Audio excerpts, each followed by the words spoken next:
Happy African History Month. Welcome to day 23. Today's the 23rd, yes. February 23rd, 2018. It's a short month, it's almost over. But I wanted to retouch on the issue based on some of the discussion I've had over the past couple of days. We talked about Malcolm, we talked about Martin. So I wanted to revisit Black leadership, incorporating some of that information in there, as well as some other information. Nelson Mandela. We've talked about many figures that I think whose stories and the history of their struggles, their movements, inform us and give us guidance on what Black leadership could look like ideally, and what problems with Black leadership, things that we don't want to do, things that we should avoid going forward.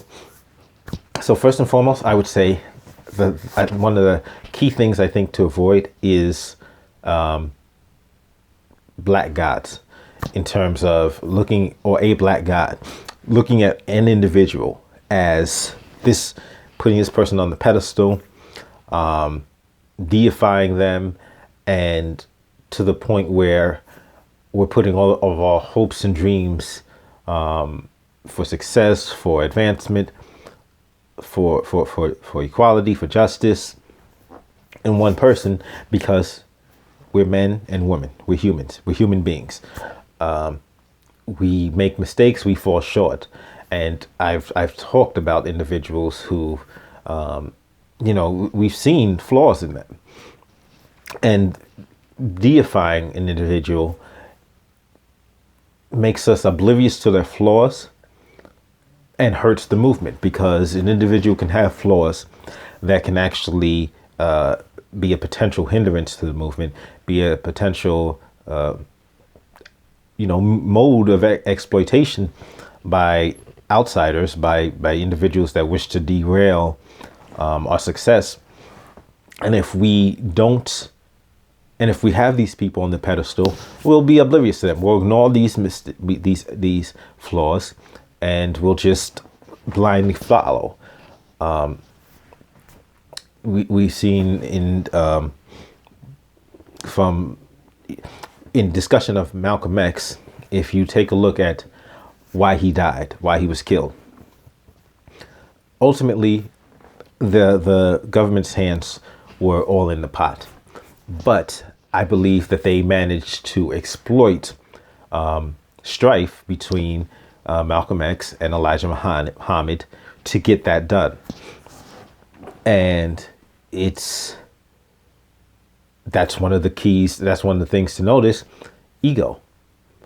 When you have individuals who make it about them, or whose ego get in the way, that's a problem, because that person can easily be manipulated to turn on other individuals that are doing good work, that are making progress, that are helping advance the Black community as a whole. But if an individual is consumed with their own ego, that individual can start just attacking others because, hey, I don't want this person, interfering with my shine. So I'm just going to attack them. I'm going to call them agents. I'm going to do all kinds of things to undermine what they're doing. And in an extreme version, what we see with Malcolm, result in violence against them. It was interesting as Malcolm started to rise in prominence, and he was such a gifted speaker, such a gifted leader, such a intelligent individual, that so many people were speaking about him and just enamored with him. And there were those, and I truly believe, because if you study the history, you'll know that the FBI, COINTELPRO, and other, these other agencies, the cops, they had infiltrated the NOI and other organizations, other Black organizations as well. And I have no doubt that those were among the chief architects sowing this division between Malcolm and Elijah Muhammad, whispering in Elijah's ear, or making sure that these ideas got to Elijah, where, that, oh, Malcolm's trying to outshine you. Malcolm's trying to be the face of the NOI. Malcolm's making this about him. When really, Elijah Muhammad was putting too much focus on himself. But even if you take a look at what Malcolm was doing, throughout Malcolm's speeches, he is constantly bigging up Elijah Muhammad. Constantly. The Honorable Elijah Muhammad says, the Honorable Elijah Muhammad has told us, the Honorable Elijah Muhammad is showing us, is leading us, is doing this. That was constant. That was a perpetual presence in Malcolm's speeches while he was part of the NOI.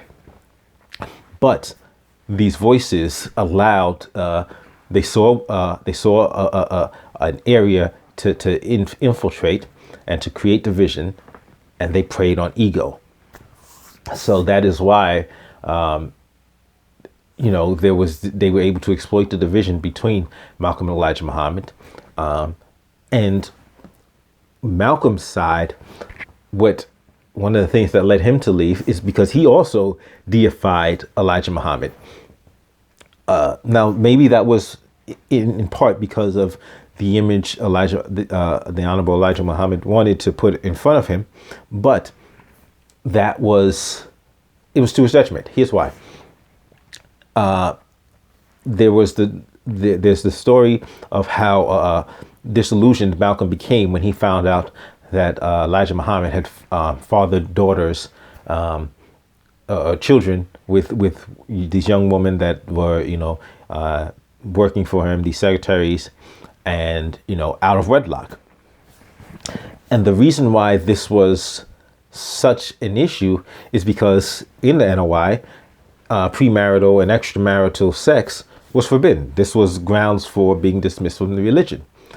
And actually what had happened is one of Malcolm's brothers had engaged in extramarital, or actually premarital sex with a female member of the NOI, and they were excommunicated as a result of this.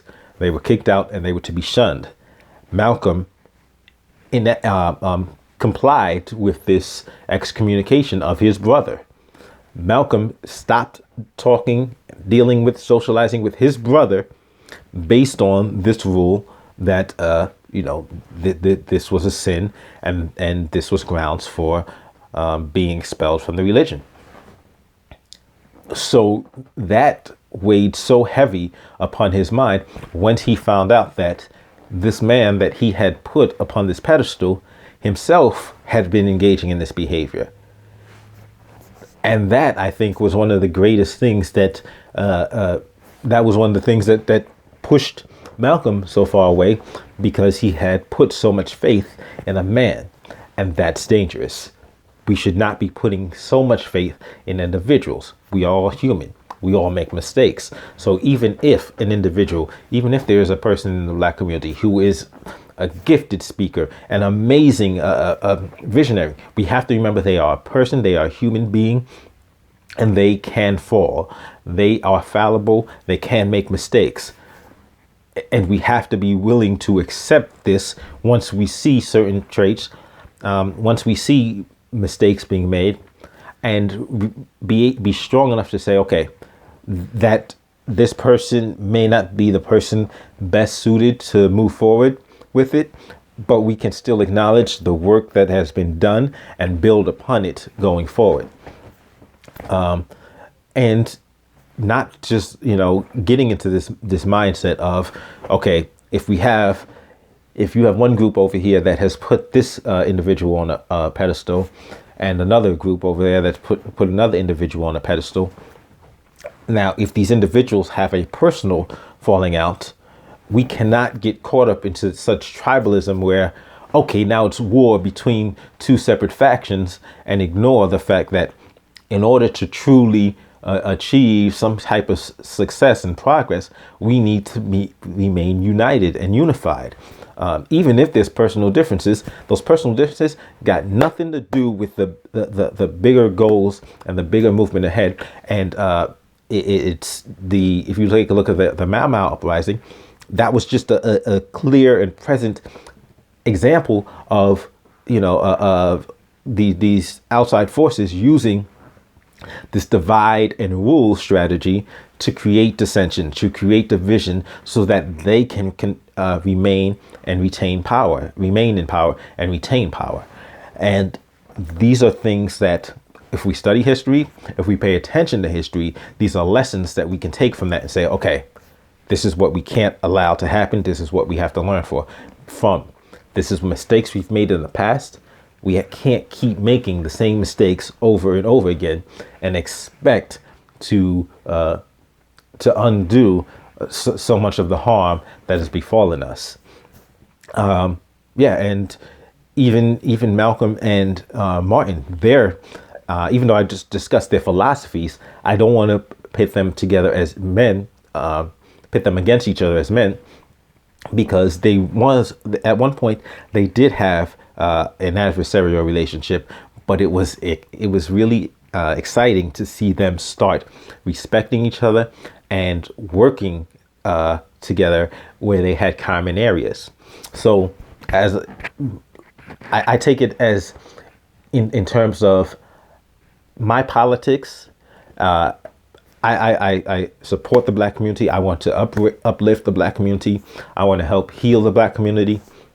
And my politics are libertarian. That's where I come from. A lot of other individuals, their politics are, either socialist, Democrat. They're part of the Democrat Party. Some just, part of the Democratic Socialist Party. But in areas where, Green Party, in areas where we can agree, I think it's essential for us to work together to get certain things done, and not allow certain divisions to exist and to destroy forward progress. And I think I really learned that lesson while I was inside, because and what we would do during even the brothers that we taught this Black History, this African History Month course together with, we weren't all in the same, arena. You had NOI, you had 5%ers, you had myself, you had Christians, you had Sunni, you had so many different individuals from so many different religious backgrounds, different political ideologies, secular attitudes, all of these, but we came together with a common goal in mind of, okay, we need to be doing better. Our communities are suffering, and we need to be better as individuals, as men, and to work together to build up our communities so that we can undo a lot of the harm that's been caused over, over hundreds of years of African Holocaust, throughout the African Holocaust. And just going forward, this is something I cannot stress enough, that those of us within the Black community have, if you're going to be a leader, be a leader, because we can't just have one leader. We need to be, I really think we all need to be leaders and just start moving forward, and start doing what we can to uplift the community, and not to get caught up in the sins and the errors of the past. So with that, I'd like to thank you for joining me today. Happy African History Month again, and I will see you tomorrow.